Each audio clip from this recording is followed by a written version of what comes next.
syukur. Amin. Amin. Terima kasih Ibu Sianturi, terima kasih Bu Nurima, doa yang sangat ya, selamat pagi Pak Pendeta Pardosi. Ya, selamat pagi. Salam sehat selalu, Pak. Ya, baik. Mari kita angkat pujian kita nomor 86. Ya, selamat pagi semuanya. Pujian kita nomor 86, Kusiapkan hatiku Tuhan, Gita Karunia nomor 86 ya. Mari saudara-saudaraku, kita puji Tuhan kita. Kusiapkan hatiku Tuhan, mendengar firman-Mu saat ini. Ku sujud menyembah-Mu Tuhan, dalam hadirat-Mu saat ini.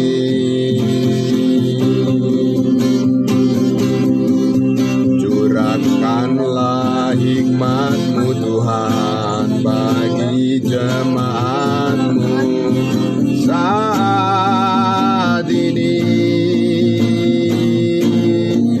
Kusiapkan hatiku Tuhan, mendengar firman-Mu.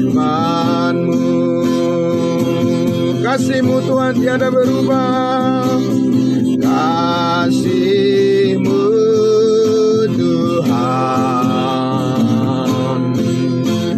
tiada berubah,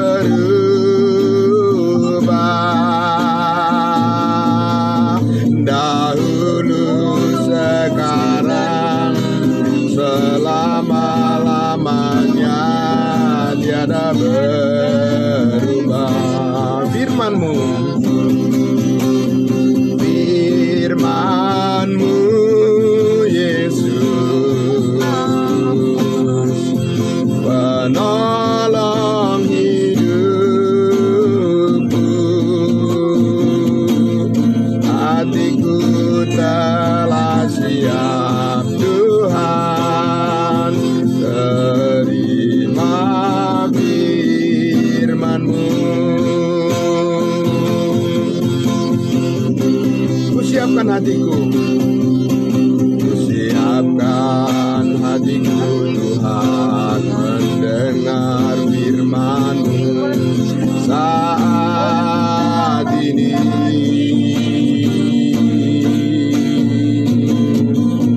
Ku sujud menyembah-Mu Tuhan, dalam hadirat-Mu saat ini.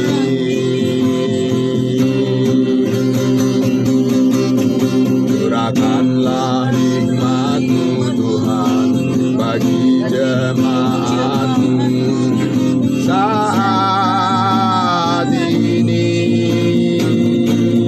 Kusiapkan hatiku Tuhan, mendengar firman-Mu. Kasih-Mu Tuhan tiada berubah, kasih-Mu Tuhan tiada berubah, dahulu sekarang selama-lamanya tiada berubah. Firman-Mu Yesus, firman-Mu Yesus, penolong hidupku. Hatiku telah siap Tuhan,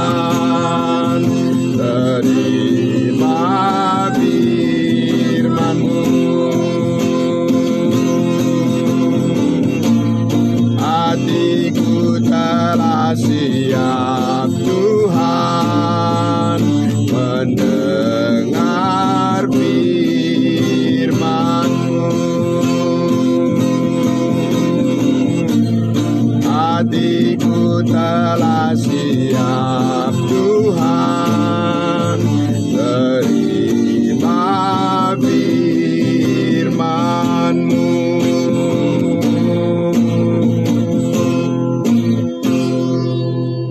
Amin, puji Tuhan.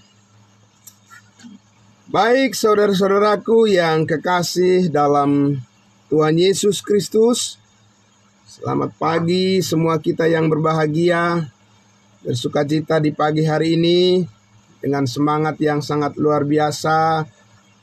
Terima kasih. Mari saudara-saudaraku, kita tundukkan hati kita. Kita masuk pada perenungan firman Tuhan. Mari kita berdoa. Kita berdoa. Bapa yang baik, Tuhan kami Yesus Kristus yang penuh kasih setia, yang tidak dapat kami sebutkan dengan kata-kata. Bagaimana kasih sayang Tuhan yang sangat luar biasa, pemeliharaan-Mu atas hidup kami, yang selalu menyertai, melindungi, memelihara, dan mengingatkan kami terus ya Tuhan, untuk setiap saat kami datang kepada kebenaran-Mu ya Tuhan, memuji-muji Engkau Tuhan, menyampaikan isi hati kami Tuhan Yesus kepadamu, memohon pertolongan-Mu ya Tuhan, memohon akan kekuatan yang Kau karuniakan kepada kami setiap saat melalui firman kebenaran-Mu ya Bapa, kami dimampukan. Pagi hari ini Tuhan, kami kembali ingin mendengarkan sabda-Mu ya Bapa, kebenaran kasih karunia Tuhan yang meneguhkan hati kami semua. Tuhan memberkati dan kami sambut ini dengan penuh syukur. Dalam nama Tuhan Yesus. Haleluya, amin. Amin, puji Tuhan.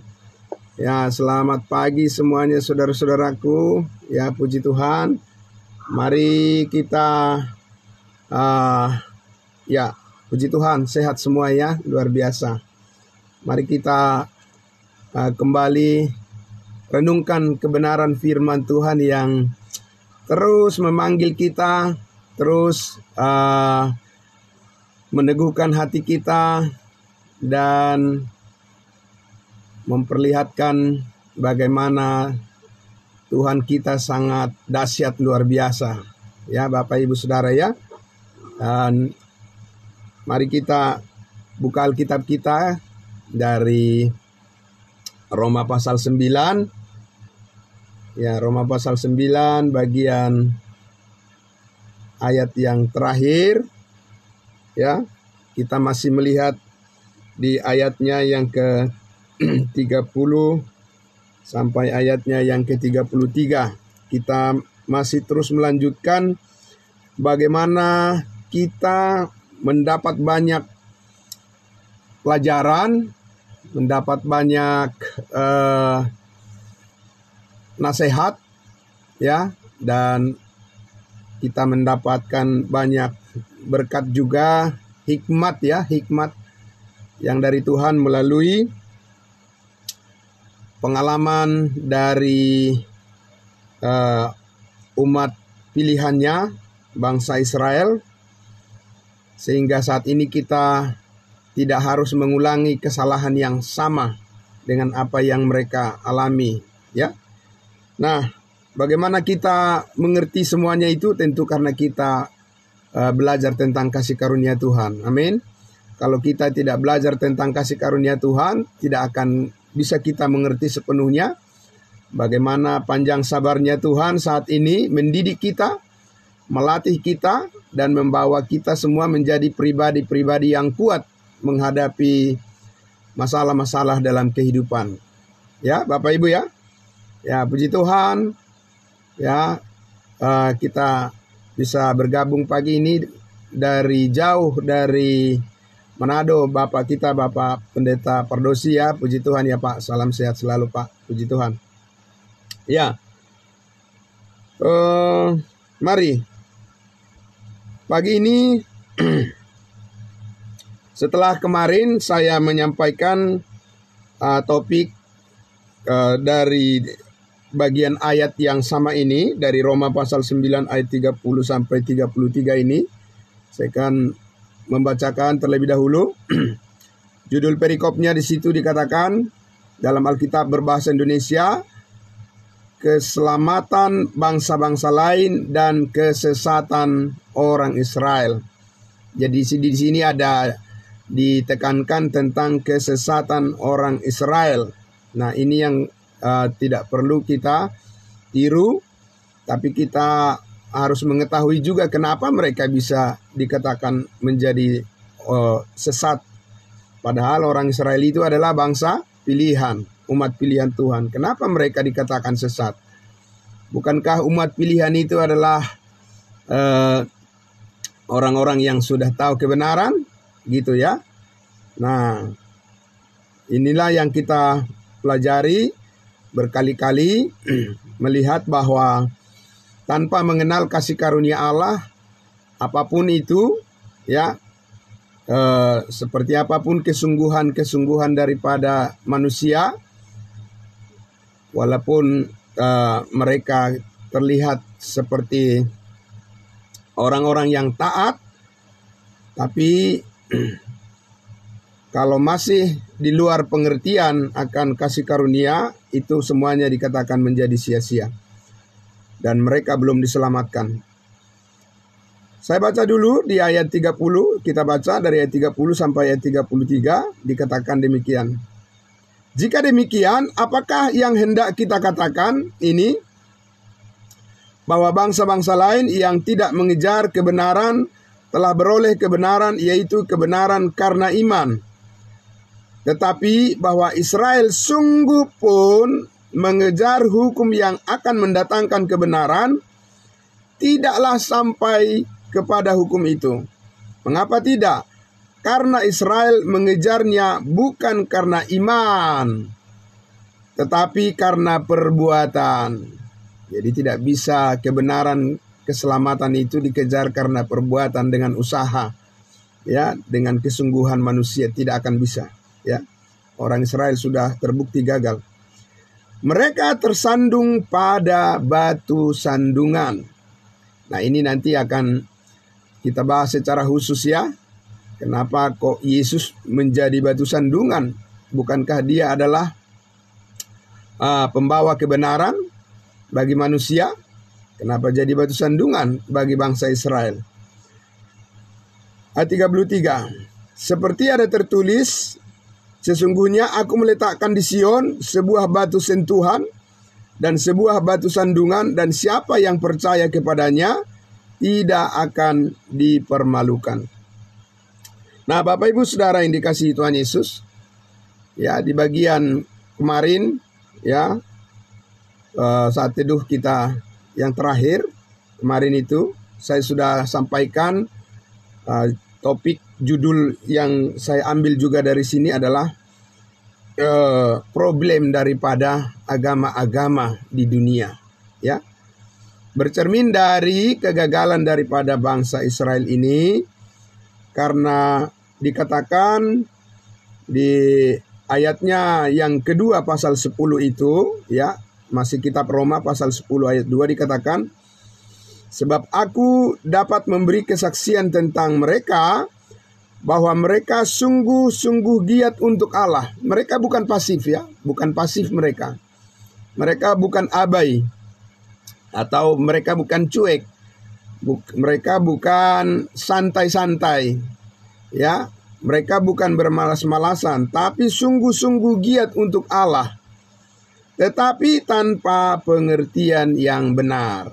Nah, ini Bapak Ibu Saudara yang sangat kita syukuri kepada Tuhan kalau kita sudah sampai kepada pengertian yang benar.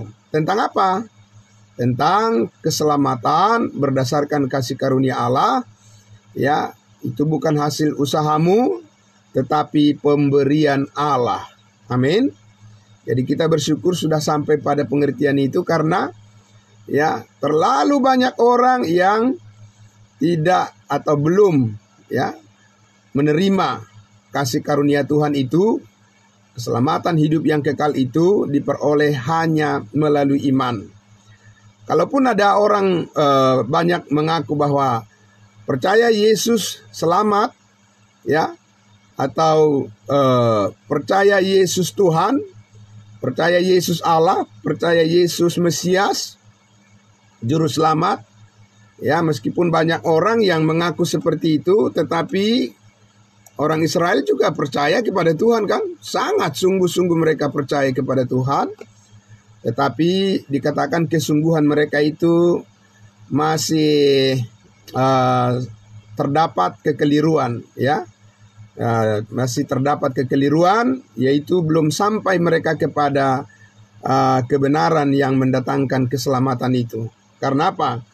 Karena mereka masih diam-diam di dalam hati mereka masih menyembunyikan satu keyakinan bahwa tidak cukup hanya dengan iman, tapi juga harus ditambah dengan apa? Dengan berbuat baik, ditambah dengan ketekunan, ditambah dengan kesetiaan. Harus kerjakan keselamatan. Kalau tidak kerjakan keselamatan, maka keselamatan itu akan hilang. Jadi mereka masih menyembunyikan itu di dalam hati mereka, meskipun mereka sangat sungguh-sungguh untuk Tuhan, bahwa mereka bilang percaya itu adalah jalan untuk masuk surga. Percaya itu adalah jalan untuk beroleh keselamatan hidup yang kekal. Ya, menerima Yesus sebagai Tuhan dan Juru Selamat, menjadikan Yesus sebagai Tuhan dan penguasa dalam hidupnya dan sebagainya. Ya, bertobat dan percaya macam-macam. Ya, bermacam-macam. Tidak ada satu kesepakatan di dalam kekristenan mengenai jalan keselamatan itu, ya. Ya, memang melalui Yesus katanya, tapi ya melalui Yesus, tapi harus sungguh-sungguh. Ya, macam-macam, ya, harus dibaptis dan harus memberikan perpuluhan, harus rajin ke gereja, harus rajin ikut kor, latihan kor, puji-pujian dan macam-macam ditambah-tambahin, Bapak Ibu Saudara, ya. Dan itulah orang Israel yang pertama memberikan satu gambaran bahwa agama Yahudi, ya, yang dianut oleh orang Israel, mereka itulah justru agama mereka itulah mereka jadikan untuk membenarkan diri mereka dan tidak menerima kasih karunia Allah. Ya. Jadi itu kemarin sudah kita bahas bagaimana problema daripada agama-agama di dunia ini. Nah, sekarang Bapak Ibu Saudara, saya mengajak kita untuk melihat lagi, karena di sini, ya, dari judul perikop di Alkitab berbahasa Indonesia ini sangat menekankan, dikatakan keselamatan bangsa-bangsa lain dan kesesatan daripada orang-orang Israel. Di mana letak kesesatan daripada orang-orang Israel ini? Mari kita lihat dulu, ya, Bapak Ibu Saudara, di dalam Keluaran pasalnya yang ke-32. Ya, kita lihat dulu di dalam kitab Keluaran pasal 32. Kalau kita membuka Alkitab menuju kitab Keluaran, maka di sini kita melihat bagaimana awalnya bangsa Israel itu dibebaskan oleh Tuhan, ya, dari perbudakan dari bangsa Mesir, dan kemudian mereka berjalan di padang gurun selama 40 tahun lamanya. Tetapi kita lihat disitulah keberdosaan mereka, pemberontakan mereka kepada Tuhan yang telah menyelamatkan mereka. Tidak lama setelah Tuhan menyelamatkan mereka, orang Israel, mereka langsung mendurhaka kepada Tuhan. Ya, kita lihat di Keluaran 32. Keluaran 32. Ya, saya akan membacakannya dari ayat 1. Saya mulai, ya. Keluaran 32. Mulai dari ayat 1. Ketika bangsa itu melihat bahwa Musa mengundur-undurkan turun dari gunung itu, maka berkumpullah mereka mengerumuni Harun dan berkata kepadanya, "Mari buatlah untuk kami Allah yang akan berjalan di depan kami, sebab Musa ini orang yang telah memimpin kami keluar dari tanah Mesir, kami tidak tahu apa yang telah terjadi dengan dia." Lalu berkatalah Harun kepada mereka, "Tanggalkanlah anting-anting emas yang ada pada telinga istrimu, anak-anakmu laki-laki dan perempuan, dan bawalah semuanya kepadaku." Lalu seluruh bangsa itu menanggalkan anting-anting emas yang ada pada telinga mereka dan membawanya kepada Harun. Diterimanya itu dari tangan mereka, dibentuknya dengan pahat, dan dibuatnyalah daripadanya anak lembu tuangan. Kemudian berkatalah mereka, "Hai Israel, inilah Allahmu yang telah menuntun engkau keluar dari tanah Mesir." Ketika Harun melihat itu, didirikannya mezbah di depan anak lembu itu. Berserulah Harun, katanya, "Besok hari raya bagi Tuhan." Dan keesokan harinya pagi-pagi maka mereka mempersembahkan korban bakaran dan korban keselamatan. Sesudah itu duduklah bangsa itu untuk makan dan minum. Kemudian bangunlah mereka bersukaria, berpesta pora. Sampai di situ dulu ya. Bapak Ibu Saudara, kita sudah tahu jalan ceritanya ini. Bahwa baru saja mereka ya orang Israel dibebaskan oleh Tuhan dari perbudakan, dibebaskan dari masalah yang menjerat hidup mereka, ya mengangkat beban mereka yang beratus-ratus tahun mereka dibelenggu oleh kegelapan, hidup di dalam kegelapan. Ya, sesudah Tuhan dengan kasih sayangnya menuntun mereka keluar dan mereka diselamatkan, ya mereka tidak lama setelah itu langsung mereka mendurhaka kepada Tuhan.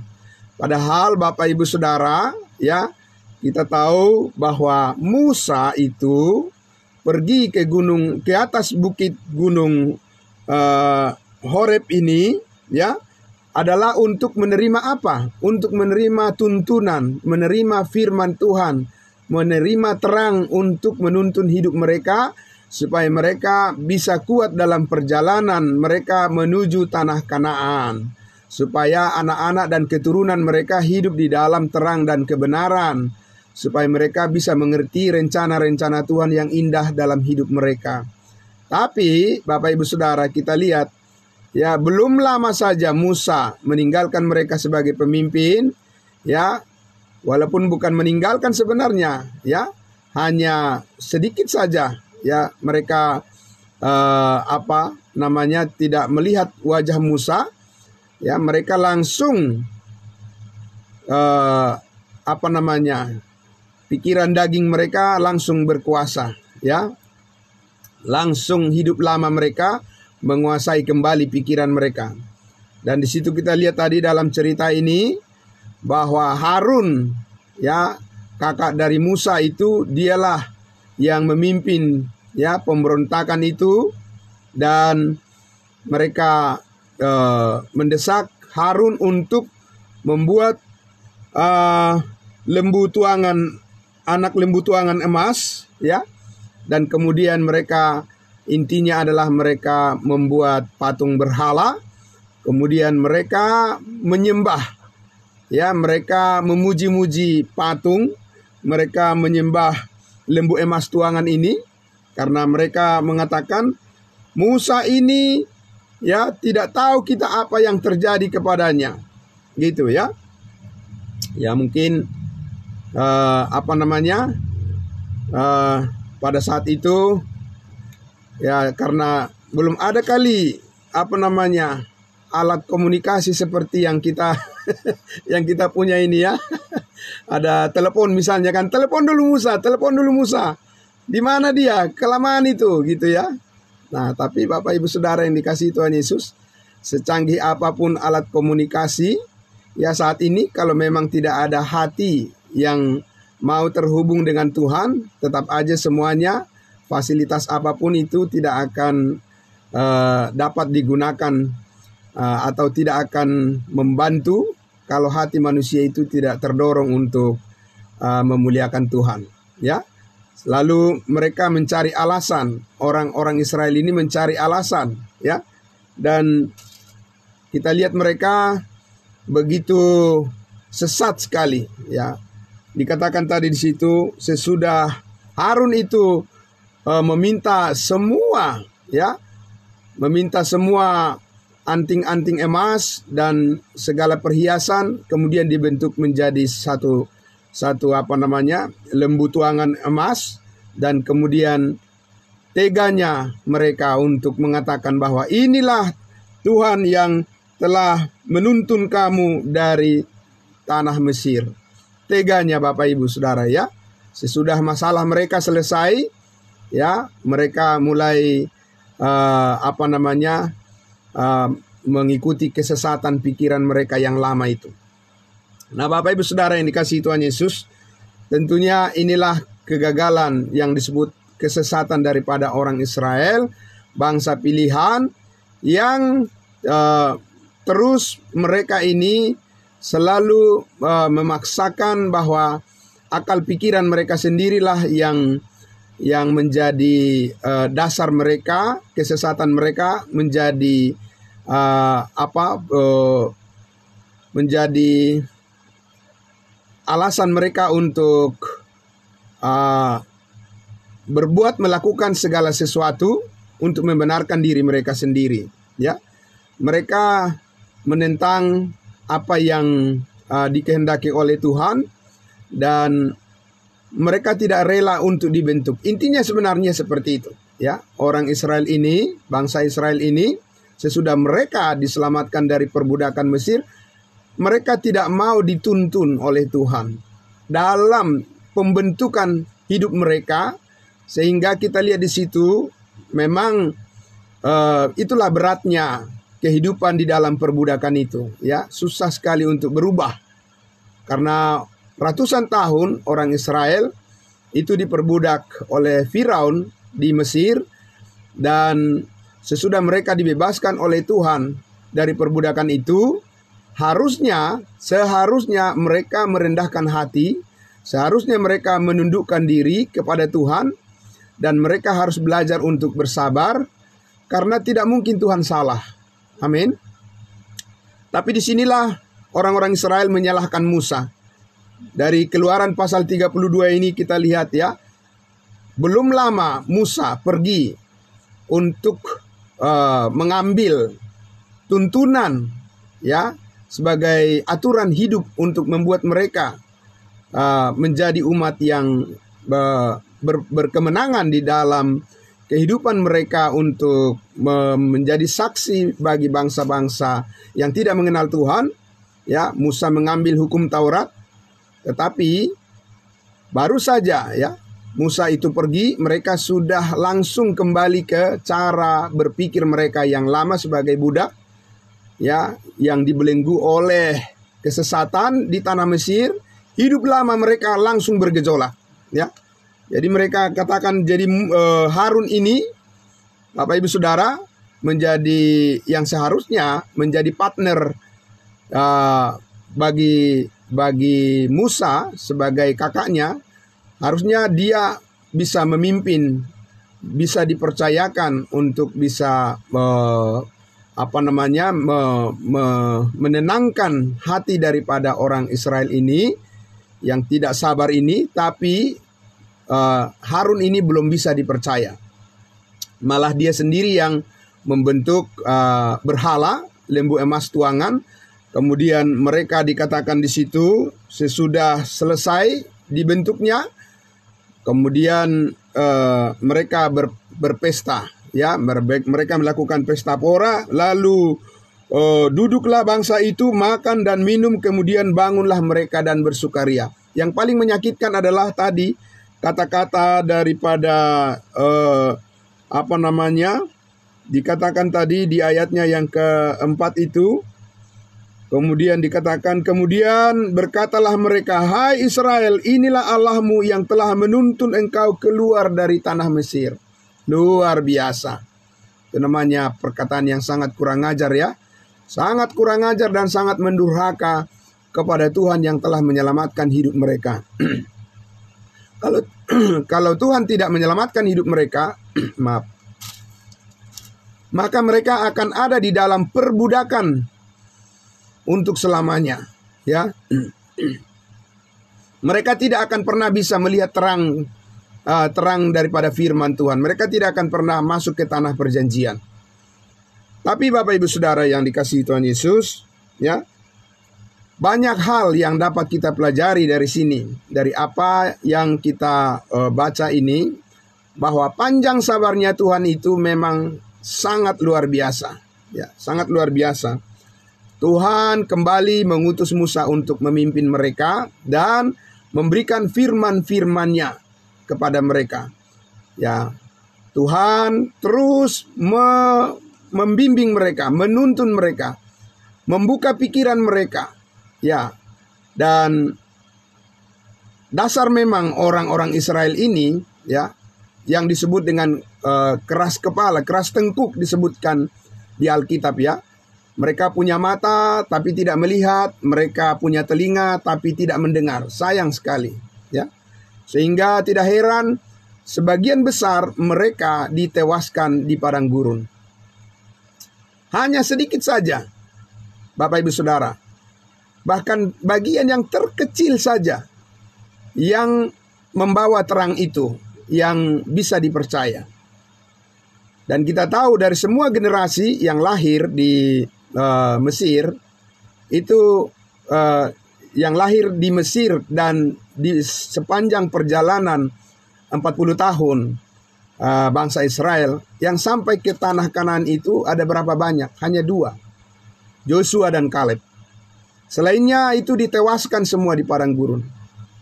Ya, sayang sekali, ya. Jadi memang apa yang dikatakan di Roma pasal 9, bahwa sekalipun, kata Yesaya, sekalipun keturunan daripada Israel seperti pasir di tepi laut banyaknya, ya, tetapi hanya sisanya yang diselamatkan. Hanya sisanya sedikit saja. Pembawa kebenaran itu tidak banyak, Bapak Ibu Saudara. Kita lihat di dalam sejarah Alkitab, tidak pernah kita lihat massa, ya, suara terbanyak itu yang menjadi pembawa kebenaran. Tidak ada. Mulai dari peristiwa air bah, kita lihat hanya 8 orang saja yang diselamatkan dari sekian banyak umat manusia. Sampai kepada Abraham, ya, anaknya hanya 1 saja yang menjadi pewaris.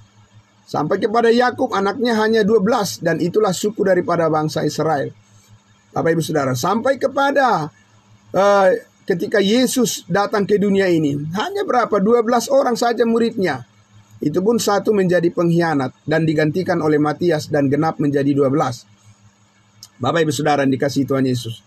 Tetapi benarlah apa yang dikatakan oleh Paulus di dalam Roma pasal 9 tadi, bahwa sekalipun bagian yang terbesar, sekalipun keturunan daripada Abraham, Ishak dan Yakub itu begitu melimpah, ya, seperti bintang di langit, seperti pasir di tepi laut banyaknya, tapi berbicara tentang mengenal kebenaran, itu hanya sedikit saja yang menerima kebenaran Allah. Hanya sedikit saja. Kenapa? Di mana mereka, Bapak Ibu Saudara, jatuhnya di mana? Tersandungnya itu mereka di mana? Kembali kita lihat tadi di Roma pasal 9 itu, ya, sangat terang benderang sekali dikatakan di situ. Dari ayat 30 dikatakan, jika demikian, apakah yang hendak kita katakan ini? Bahwa bangsa-bangsa lain yang tidak mengejar kebenaran, ya, kita bangsa-bangsa lain yang tidak mengejar kebenaran, telah beroleh kebenaran, yaitu kebenaran karena iman. Ya, Roma 9 ayat 30. Kebenaran karena iman. Ya. Inilah saat ini yang dinyatakan oleh Allah kepada seluruh umat manusia, bahwa manusia itu dibenarkan karena iman. Bapak Ibu Saudara. Sedangkan bangsa Israel itu selalu mengandalkan perbuatan mereka, karena mereka mempunyai hukum Taurat, karena mereka mengerti hukum, mereka berpikir, ya, dengan apa yang mereka perbuat itulah mereka akan diselamatkan. Tidak. Bukan. Tidak pernah Tuhan itu menjanjikan bahwa ada manusia diselamatkan karena perbuatan-perbuatannya. Karena apa? Karena Paulus sudah menjelaskan di Roma pasal 3, tidak ada yang benar seorang pun tidak. Semua orang telah berdosa dan telah kehilangan kemuliaan Allah. Namanya sudah kehilangan kemuliaan Allah. Apa yang bisa diperbuat oleh orang yang kehilangan kemuliaan Allah? Karena tidak ada hubungan di dalam kebenaran antara orang yang sudah kehilangan kemuliaan Allah dengan Allah punya kemuliaan. Itu berarti Allah menerima apa yang diperbuat oleh seseorang itu sesuai dengan kebenarannya. Tidak ada manusia yang benar, seorang pun tidak. Ya. Bahkan ketika orang kaya muda bertanya kepada Yesus, "Guru yang baik, perbuatan baik apa yang harus kuperbuat supaya aku beroleh hidup yang kekal?" Yesus mengatakan, "Kenapa kau katakan aku baik? Tidak ada yang baik, seorang pun tidak ada yang baik. Hanya satu yang baik, yaitu Allah." Bapak Ibu Saudara yang dikasihi Tuhan Yesus, inilah orang Israel. Ya, di ayat 31 tadi dikatakan bahwa orang Israel sungguh pun mengejar hukum yang akan mendatangkan kebenaran. Kebenaran apa? Kebenaran tentang keselamatan. Tidaklah sampai kepada hukum itu. Tidak sampai kepada kebenaran itu. Tidak sampai kepada kesempurnaan itu. Karena apa? Ya, bagi Allah kebenaran untuk memperoleh keselamatan itu adalah harus sempurna. Dan tidak ada yang sempurna di dunia ini. Hanya satu yang sempurna, yaitu Yesus yang datang ke dunia ini sebagai manusia, firman yang menjadi daging, dan dialah satu-satunya manusia yang sempurna. Dan kesempurnaan Yesus Kristus dinyatakan pada penanggungan semua dosa yang dilakukannya di atas kayu salib. Dan dia berkata, "Tetelestai," sudah selesai. Nah, kebenaran itulah yang dikenakan kepada kita, ya. Maka dikatakan di situ tadi bahwa bangsa-bangsa lain, di ayat 32 kita lihat dulu. Mengapa tidak? Karena orang Israel mengejar keselamatan itu bukan karena iman, tetapi karena perbuatan. Itu Bapak Ibu Saudara. Jadi inilah yang saya sebut kemarin di dalam topik yang sebelumnya. Problem daripada agama-agama di dunia. Ini problemnya. Karena mereka berpikir bahwa dengan perbuatan-perbuatan baik mereka akan cukup bisa diterima oleh Tuhan. Padahal upah dosa adalah maut. Tidak perlu harus 1000 sejuta dosa manusia untuk membawa dia ke neraka. Satu dosa saja itu sudah mendatangkan maut. Itulah sebabnya Yesus Kristus mati di atas kayu salib. Dia mengorbankan dirinya, dia mencurahkan darahnya, mengampuni semua dosa kita, bukan sebagian dosa kita, Bapak Ibu Saudara. Ya. Masih banyak orang berpikir bahwa Yesus menanggung dosanya hanya sebagian. Tidak. Kalau sebagian dosa kita ditanggung oleh Yesus, itu berarti tetap tidak ada keselamatan bagi kita. Karena siapa lagi yang menanggung yang lainnya? Dia menanggung dosa kita, membayar kita lunas sekali untuk selama-lamanya. Darahnya yang kudus menyucikan kita sehingga kita layak di hadapannya. Dia melayakkan kita. Sebenarnya kita bukanlah orang yang layak, dilayakkan. Kalau Allah melihat hubungan kita dengan Adam yang berdosa, maka murka Allah adalah menjadi bagian kita. Tetapi karena Allah melihat kasih karunia-Nya di dalam Yesus Kristus, karena kita percaya kepada kasih karunia-Nya, maka kita diperhitungkan, dibenarkan namanya, bahasa hukumnya, dibenarkan, ya. Kita jadi benar di hadapan Allah, bukan karena kita orang benar dari latar belakang hidup kita yang lalu, tidak, tetapi karena iman kita kepada Kristus diperhitungkan oleh Allah kita di dalam Dia. Inilah Bapak Ibu Saudara yang kita lihat bahwa mengapa dikatakan orang Israel itu sesat, karena mereka selalu mengandalkan apa yang mereka anggap merupakan perbuatan yang mereka bisa jadikan sebagai dasar untuk beroleh hidup yang kekal, itu yang menjadi terus mereka sodorkan kepada Tuhan. Mereka tidak mau merendahkan hati bahwa imanlah yang diterima oleh Allah sebagai dasar bagi manusia untuk beroleh hidup yang kekal. Mari kita lihat dulu di dalam Galatia pasalnya yang Galatia pasal 2 ayatnya yang ke-16, ya. Galatia pasal 2 ayatnya yang ke-16. Saya akan membacakan untuk kita di sini. Galatia pasal 2 ayatnya yang ke-16. Demikian firman Tuhan. Kamu tahu bahwa tidak seorang pun yang dibenarkan oleh karena melakukan hukum Taurat, tetapi hanya oleh karena iman dalam Kristus Yesus. Sebab itu kami pun telah percaya kepada Kristus Yesus, supaya kami dibenarkan oleh karena iman dalam Kristus dan bukan oleh karena melakukan hukum Taurat. Sebab tidak ada seorang pun yang dibenarkan oleh karena melakukan hukum Taurat. Tidak ada yang dibenarkan karena melakukan. Tidak ada orang yang memperoleh hidup yang kekal masuk surga karena dasar melakukan. Tidak ada. Karena di hadapan Allah tidak ada orang yang melakukan. Tidak ada yang melakukan dengan sempurna. Bukan yang melakukan perintah-perintahnya sebagian. Tidak. Kecuali satu saja, yaitu Yesus Kristus. Dialah yang menggenapi seluruh perintah hukum Taurat di dalam kematiannya. Yesus berkata, sudah selesai. Sehingga kebenaran daripada Kristus yang sempurna itu dikenakan, diimpartasikan ya kepada kita. Melalui apa? Melalui iman kita. Melalui kita percaya kepada salibnya.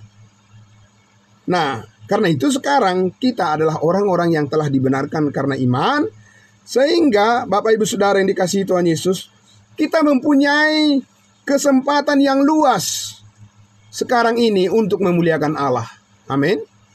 1 Korintus 6 ayat 20 mengatakan, sebab kamu telah dibeli dan harganya telah lunas dibayar, karena itu muliakanlah Allah dengan tubuhmu. Amin. Sekarang kita mempunyai kesempatan yang luas. Panjang sabarnya Tuhan, kita sudah bahas beberapa kali itu. Ini adalah zaman di mana kasih karunia Allah, panjang sabarnya Tuhan diberlakukan sampai suatu saat nanti akan diakhiri oleh Allah. Panjang sabarnya Tuhan, ya, karena pengorbanan anaknya yang tunggal Yesus Kristus untuk menebus dosa seluruh umat manusia di dunia ini, sehingga keselamatan yang diberikan itu secara cuma-cuma itu terbuka kepada semua orang, baik kepada orang Israel yang mau bertobat, yang mau percaya, maupun terlebih lagi kepada bangsa-bangsa lain, kepada kita saat ini. Ya, saya mengajak kita untuk melihat satu bagian lagi di Roma pasalnya yang ketiga, Roma pasal 3 ayatnya yang ke-21. Ya, semakin memperjelas inilah kebenaran Allah yang tidak diterima oleh orang Israel, sehingga mereka gagal berkali-kali, sehingga mereka gagal dan gagal lagi. Karena kebenaran ini tidak diterima oleh mereka. Mereka menolaknya. Dan sama juga bukan hanya orang Israel, siapapun saat ini dari bangsa-bangsa lain, dari bangsa manapun, dari suku manapun, apabila menolak kebenaran ini, maka dia juga tidak akan menerima kasih karunia Allah atau tidak akan menerima apapun ya selain daripada kebinasaan. Ayat 21, Roma pasal 3 ayat 21. Sampai ayatnya yang ke 24 dulu. Roma pasal 3 ayat 21. Tetapi sekarang tanpa hukum Taurat kebenaran Allah telah dinyatakan. Ini yang mengagetkan ya banyak orang, Bapak Ibu Saudara. Mengagetkan banyak orang yang berpikir bahwa dengan melakukan itulah maka dia akan menjadi benar di hadapan Tuhan. Ini sangat mengagetkan. Apalagi orang Yahudi, orang Israel, sangat dikagetkan mereka dengan pernyataan Paulus ini. Tetapi sekarang tanpa hukum Taurat kebenaran Allah telah dinyatakan. Kebenaran Allah, Bapak Ibu Saudara, ya. Kebenaran Allah yang bagaimana? Seperti disaksikan dalam kitab Taurat dan kitab para nabi, yaitu kebenaran Allah karena iman dalam Yesus Kristus bagi semua orang yang percaya, sebab tidak ada perbedaan. Kebenaran Allah di dalam Kristus Yesus saat ini. Dalam Kristus Yesus yang bagaimana, Bapak Ibu Saudara? Ya. Dalam Kristus Yesus yang bagaimana? Kristus yang telah melakukan apa kepada kita sehingga kita jadi benar, dan kebenaran Allah itu adalah menjadi kebenaran kita. Kebenaran karena iman. Kita lihat di ayatnya yang ke-23. Karena semua orang telah berbuat dosa dan telah kehilangan kemuliaan Allah. Ayat 24. Dan oleh kasih karunia telah dibenarkan dengan cuma-cuma karena penebusan dalam Kristus Yesus. Jadi kebenaran Allah yang dikaruniakan dengan cuma-cuma. Bukan dengan usaha, bukan dengan kerja keras manusia, Bapak Ibu Saudara. Kemarin saya sudah jelaskan, kalau untuk mempertahankan hidup kita di dunia ini, untuk mencari nafkah bagi kehidupan kita, untuk keluarga kita, untuk anak-anak kita, pendidikan kita, dan untuk tempat tinggal kita, Bapak Ibu Saudara, di dunia ini, itu kita harus kerja keras, amin. Iya, karena Paulus mengatakan siapa yang tidak bekerja, janganlah ia makan. Itu hukumnya. Tetapi Bapak Ibu Saudara, untuk memperoleh hidup yang kekal, untuk diselamatkan masuk surga, tidak ada kerja keras manusia di situ. Tidak ada usaha perbuatan manusia di situ, Bapak Ibu Saudara. Itu bukan kebenaran Allah.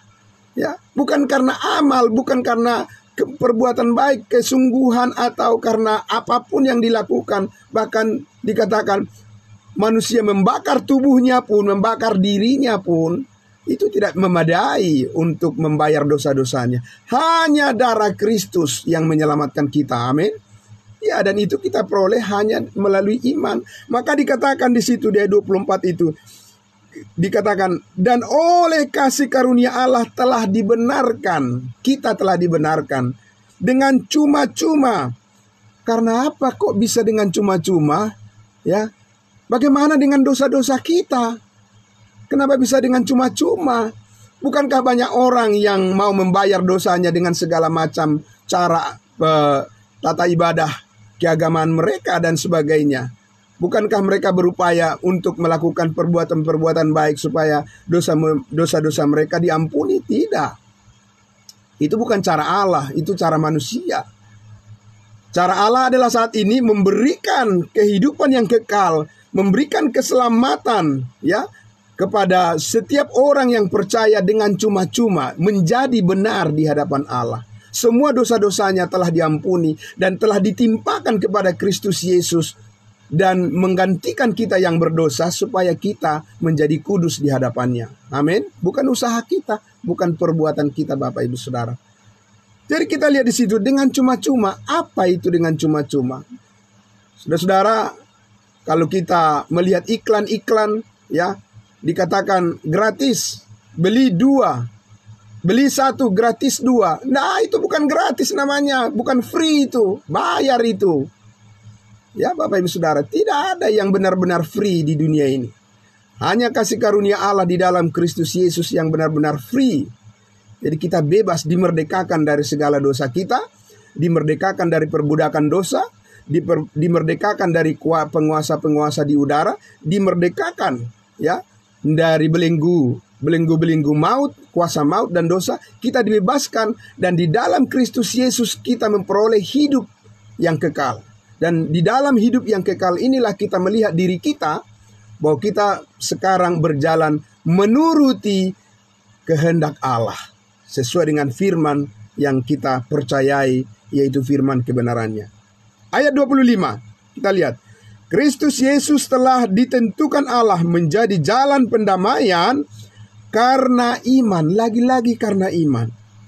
Dalam darahnya, hal ini dibuatnya untuk menunjukkan keadilannya, karena ia telah membiarkan dosa-dosa yang telah terjadi dahulu pada masa kesabarannya. Ya, Bapak Ibu Saudara.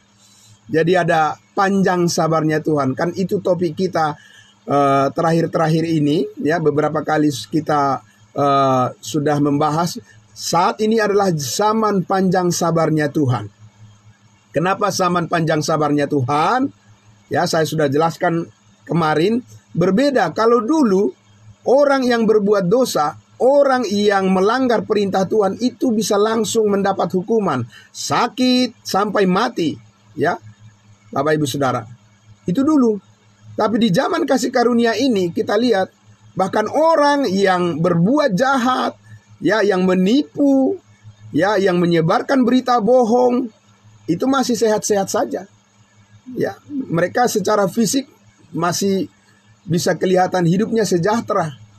dan mereka lancar-lancar saja, maka kita tidak boleh iri hati dengan orang-orang yang seperti itu. Karena apa? Kita sudah belajar beberapa bagian sebelumnya, mengatakan firman Tuhan mengatakan bahwa suatu saat tidak akan ada yang luput.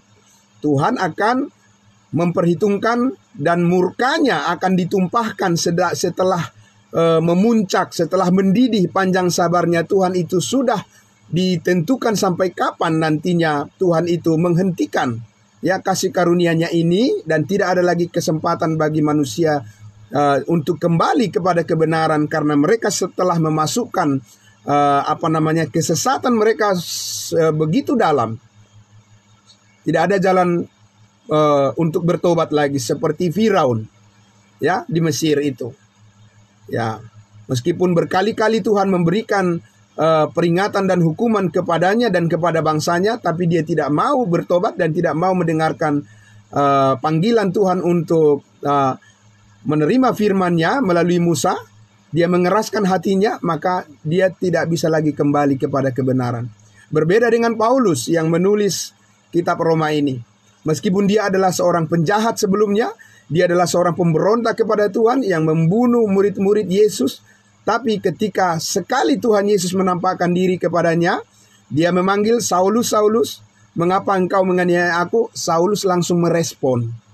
Amin. Langsung merespon, "Siapakah engkau Tuhan?" Sejak itu Tuhan memakai dia menjadi alat kesayangannya dan memberitakan kasih karunia-Nya kepada kita bangsa-bangsa lain. Kasih karunia di mana Tuhan Yesus membenarkan kita dengan cuma-cuma karena penebusan oleh darah Kristus yang telah mengaruniakan kepada kita segala pengampunan atas segala dosa kita. Luar biasa Bapak Ibu Saudara.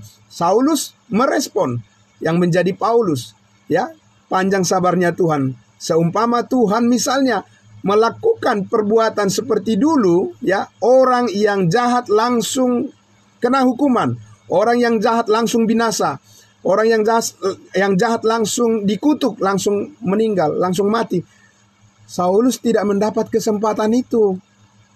Paulus tidak bisa dipakai oleh Tuhan untuk menyampaikan kebenaran kasih karunia Allah saat ini kepada kita.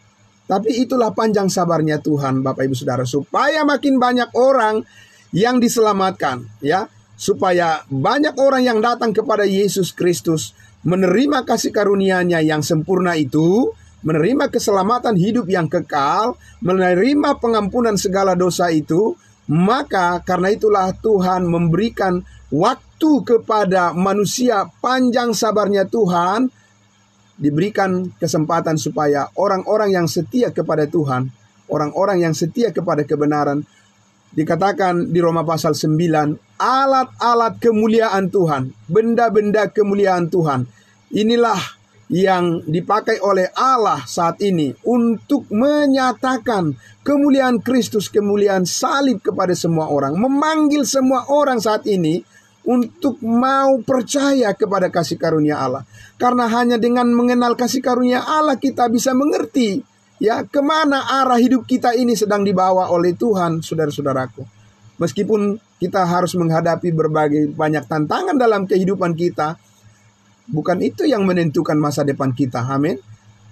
Masa depan kita adalah apa yang telah dilakukan oleh Kristus bagi kita. Maka kita wajib mengetahui itu. Amin. Supaya kita tidak gampang putus asa dalam hidup ini. Amin. Supaya kita tidak gampang mundur semangat kita. Kita harus tahu bahwa kita sudah menerima berkat yang jauh lebih baik dalam Kristus untuk kita. Amin Bapak Ibu Saudara.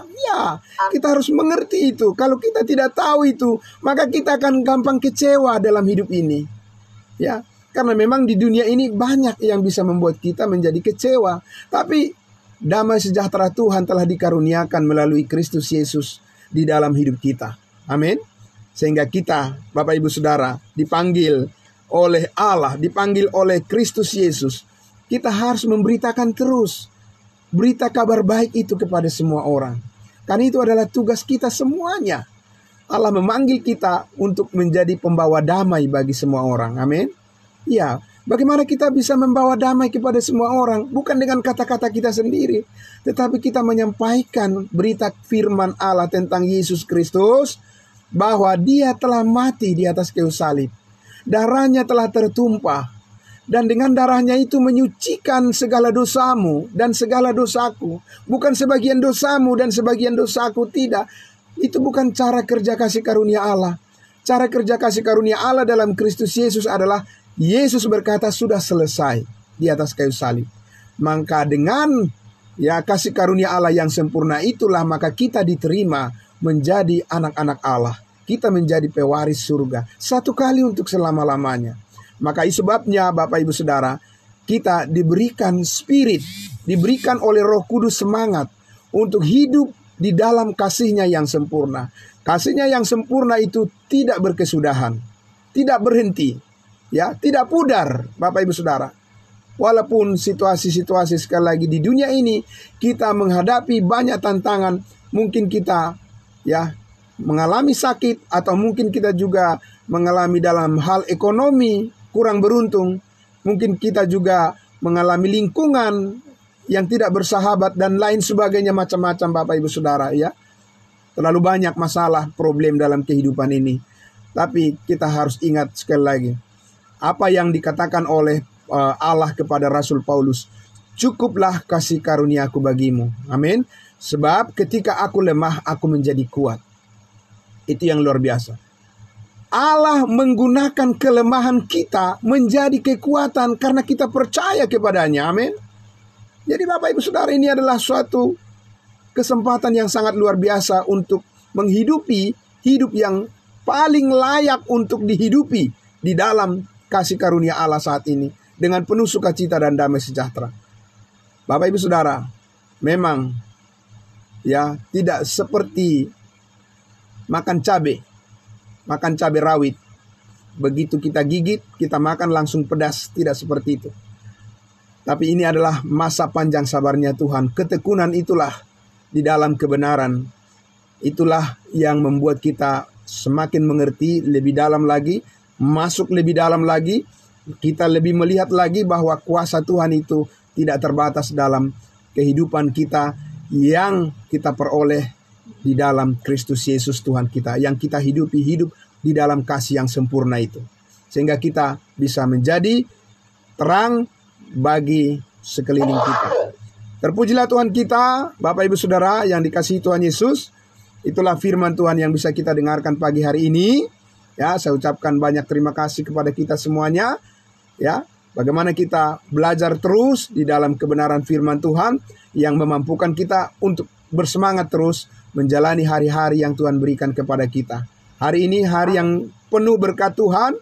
Mari kita, Bapak Ibu Saudara, selalu bersyukur kepadanya dalam segala hal. Apa yang kita terima yang terbaik dari Tuhan, kita syukuri semuanya. Mari kita berdoa. Bapa dalam surga, terima kasih Tuhan Yesus. Kasih karunia-Mu adalah andalan kami lebih daripada apapun. Bapa, kami bersyukur, Bapa yang mulia, oleh karena kebenaran yang telah Tuhan nyatakan di dalam Kristus Yesus yang agung, yang membukakan kepada kami rahasia-rahasia bagaimana kami melihat bahwa di dalam kehidupan ini kami hanya bergantung sepenuhnya kepada firman kebenaran-Mu. Dan kami berterima kasih setiap pagi kami Tuhan disapa oleh firman Tuhan, disapa oleh perkataan Tuhan, sehingga kami mempunyai dasar yang kuat untuk beraktivitas di pagi hari, satu hari penuh. Kami percaya berkat Tuhan melimpah dalam kehidupan kami semua. Terima kasih atas kehidupan yang kekal. Terima kasih atas keselamatan dalam Kristus Yesus yang telah kami miliki secara permanen untuk selama-lamanya, akan menjadi dasar kami bersyukur kepada Tuhan atas segala hal dalam kehidupan kami ini. Terima kasih Bapa, diberkati semua saudara-saudara kami yang hadir pada pagi hari ini. Dan kami bersyukur untuk semuanya diberkati oleh-Mu, keluarga kami semuanya, pekerjaan kami. Kami percaya kami akan dicukupkan oleh Tuhan, bahkan lebih daripada cukup. Di dalam Kristus kami telah memperoleh segalanya dan dikaruniakan secara cuma-cuma karena kasih karunia Allah dalam Kristus Yesus telah kami miliki untuk selama-lamanya. Dalam nama Tuhan Yesus kami berdoa dan bersyukur untuk semuanya ini. Amin. Amin. Terima kasih. Puji Tuhan. Terima kasih. Selamat pagi semuanya. Tuhan memberkati. Shalom. Salam kudus buat